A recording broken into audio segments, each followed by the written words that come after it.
میرا نام ڈاکٹر نسیم جاوید ہے۔ ایک بات آپ سے شیئر کرنا چاہوں گا۔ غم ہمیشہ ایک جیسا نہیں رہتا، یہ لہروں کی طرح آتا ہے، کبھی بہت شدید اور کبھی بالکل خاموش۔ میں آج بھی اپنی والدہ کو بہت یاد کرتا ہوں، لیکن اب ایک عجیب سی کشمکش ہے۔ مجھے لگتا ہے وہ دور نہیں گئیں، جیسے کسی دوسرے شہر میں چلی گئی ہوں۔ وہ ساتھ نہیں ہیں، مگر ہر لمحے ان کی یاد موجود ہے۔ اچھا، اس غم نے نا میرے اندر ایک بہت بڑی تبدیلی پیدا کی ہے۔ میرے اندر نا آپ لوگوں سے بحث کرنے یا انہیں اپنی بات پر کنونس کرنے کی خواہش نہیں رہی۔ اگر میں کسی بات کو اپنے ضمیر اور اصولوں کے مطابق درست سمجھتا ہوں نا، تو بس کہہ دیتا ہوں۔ اس کے بعد سامنے والا میری بات مانتا ہے یا نہیں مانتا، مجھے اس سے کوئی فرق نہیں پڑتا۔ جیسے اب میں ایک ڈاکٹر ہوں، میرے پاس مریض آتے ہیں، پہلے میں ان سے لمبی بات کرتا تھا، فالو اپ فون کرواتا تھا، بار بار یاد دہانی کرواتا تھا، قائل کرتا تھا۔ ظاہر ہے وہ میرے لیے ایک کسٹمر کی طرح بھی ہوتے تھے۔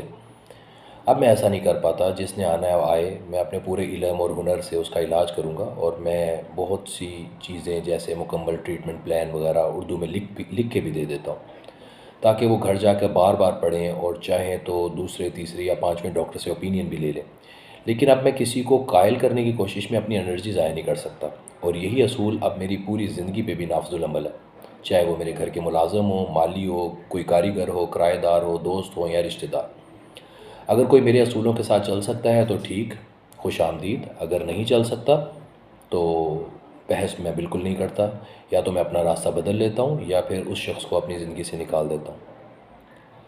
اللہ تعالیٰ معاف فرمائے، یہ کوئی تکبر یا غرور نہیں ہے، یہ میرا ایک مستقل مزاج یا سائیکالوجی بن چکا ہے۔ غم نے مجھے سکھایا ہے کہ زندگی بہت مختصر ہے، اور ہماری ایموشنل انرجی یا جو جذباتی توانائی آپ کہہ سکتے ہیں، وہ بہت محدود ہے۔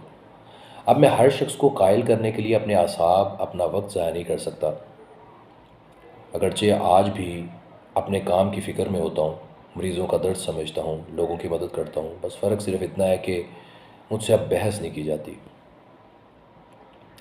اب جو گریف ہے نا، وہ انسان کو بے حس نہیں بناتا، وہ انسان کو سکھاتا ہے کہ اپنی توجہ، اپنی محبت، اپنی توانائی صرف وہاں خرچ کرو جہاں واقعی اس کی قدر ہو۔ باقی دنیا کیا سوچتی ہے سوچتی رہے، اس سے کوئی فرق نہیں پڑتا۔ آپ میں سے بھی جو لوگ میری سچویشن میں ہوں گے، وہ اس بات کو بخوبی محسوس کریں گے کہ میں نے یہ بات انہی کے لیے کی ہے کہ وہ کمفرٹیبل رہیں اور اپنی ذات پہ بھروسہ رکھیں۔ السلام علیکم۔